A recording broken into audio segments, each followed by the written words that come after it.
નમસ્કાર. ચાલો આજના રસપ્રદ વિશ્લેષણમાં સીધા જ ડાઇવ કરીએ. આજે આપણે એક એવા વિષય પર વાત કરવા જઈ રહ્યા છીએ જે સાંભળવામાં કદાચ સામાન્ય લાગે, પણ હકીકતમાં આપણા મહાસાગરોના ભવિષ્ય અને દરિયાઈ સંરક્ષણ સાથે સીધો જોડાયેલો છે. આજે આપણે વાત કરીશું વિશ્વ ટ્યુના દિવસ અને ટકાઉ માછીમારી એટલે કે સસ્ટેનેબલ ફિશિંગ વિશે. તમે વિચારતા હશો કે આખેર શા માટે માત્ર એક જ માછલીની પ્રજાતિ સમગ્ર પૃથ્વીની ઇકોસિસ્ટમ માટે આટલી બધી મહત્વની છે? ચાલો સમજીએ. વર્ષ 2016. હા, આ એ જ વર્ષ હતું જ્યારે સંયુક્ત રાષ્ટ્ર મહાસભાએ 2 મેના રોજ વિશ્વ ટ્યુના દિવસ તરીકે સત્તાવાર માન્યતા આપી. હવે આ કેલેન્ડર પરની કોઈ સામાન્ય તારીખ નથી હો. આનો મુખ્ય હેતુ ટ્યુના માછલીના સંરક્ષણ અને ટકાઉ માછીમારી વિશે આખી દુનિયામાં જાગૃતિ લાવવાનો છે. આંતરરાષ્ટ્રીય મંચ પર આ મુદ્દાને આટલી ગંભીરતાથી લેવામાં આવ્યો છે કારણ કે તેનો પ્રભાવ ખરેખર અતિ વિશાળ છે.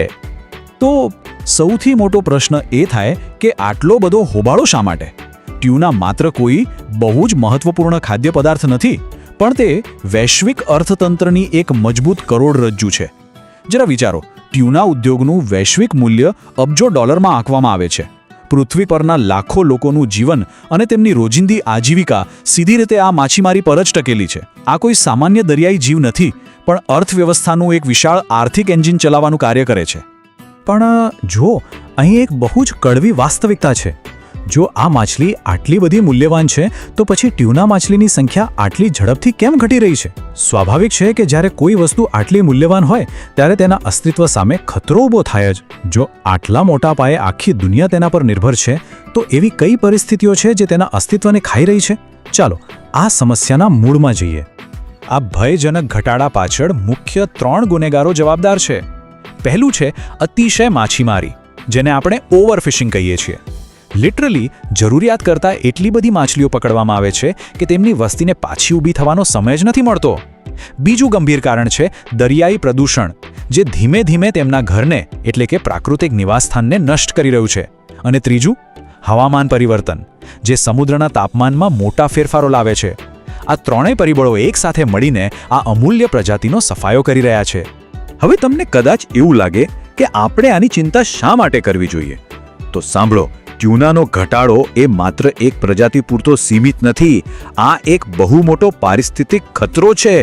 સમુદ્રની આખી જીવસૃષ્ટિ એક સાંકળની જેમ જોડાયેલી હોય છે. જો ટ્યુના માછલીઓ ગાયબ થઈ જાય તો સમગ્ર સમુદ્રી જીવસૃષ્ટિનું નાજુક સંતુલન પત્તાના મહેલની જેમ કડી પડે. આ દર્શાવે છે કે માત્ર એક પ્રાણીને થતું નુકસાન આખી ઇકોસિસ્ટમને કેટલી હદે હચમચાવી શકે છે. તો પછી આનો ઉકેલ શું છે?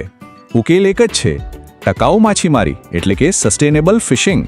આનો સીધો અને સરળ અર્થ એ છે કે માછીમારી એવી રીતે અને એવી જવાબદારીપૂર્વક કરવી જોઈએ જેથી દરિયાઈ જીવોને તેમની વસ્તી જાળવી રાખવાની પૂરી તક મળે. આ માત્ર આજની આપણી ભૂખ સંતોષવા માટેનો રસ્તો નથી, પણ આ કુદરતી ખજાનો આપણી આવનારી પેઢીઓ માટે પણ અકબંધ રહે તે સુનિશ્ચિત કરવાનું એક અત્યંત મહત્વપૂર્ણ કદમ છે. આ જ વિચારને જમીન પર ઉતારવા માટે દર વર્ષે 2 મેના રોજ દુનિયાભરમાં જાગૃતિ કાર્યક્રમો, શૈક્ષણિક સેમિનાર અને દરિયાઈ સંરક્ષણ અભિયાનો યોજાય છે. અને ખબર છે, આમાં સૌથી ગેમ ચેન્જર કોણ છે? આપણા વિદ્યાર્થીઓ અને યુવાનોની સક્રિય ભાગીદારી. આવતીકાલના નાગરિકો તરીકે પર્યાવરણની રક્ષા માટે યુવાનો જ સૌથી મોટો રોલ ભજવી શકે છે. જો તેઓ આ સમુદ્રનું મહત્વ સમજશે તો જ આપણા મહાસાગરોનું ભવિષ્ય સલામત રહેશે. વાસ્તવમાં આપણી સામે ભવિષ્યના 2 જ રસ્તા છે.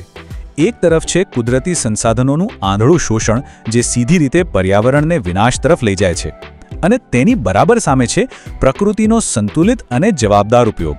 ખરેખર કહું તો પ્રકૃતિનો આ સંતુલિત ઉપયોગ જ એકમાત્ર એવો રસ્તો છે જે એક સુરક્ષિત અને લાંબા ગાળાના ભવિષ્યની ગેરંટી આપી શકે છે.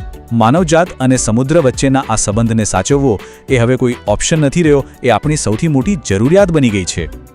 આપણે આજના વિશ્લેષણના અંત તરફ આવી ગયા છીએ, અને આ આખી ચર્ચાનો અંતિમ સાર બસ આટલો જ છે: મહાસાગરો બચાવો, જીવન બચાવો.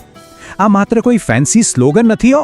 આ પૃથ્વી પર આપણું ભવિષ્ય ટકાવી રાખવા માટેની એક કડવી વાસ્તવિકતા છે.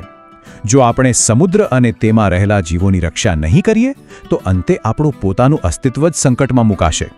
તો શું આપણે ટકાઉ પદ્ધતિઓ અપનાવીને આ મહાસાગરોને બચાવવામાં આપણું યોગદાન આપીશું ખરા? આ પ્રશ્ન પર જરૂરથી વિચાર કરજો. આજના આ વિશ્લેષણમાં મારી સાથે જોડાવા બદલ આભાર.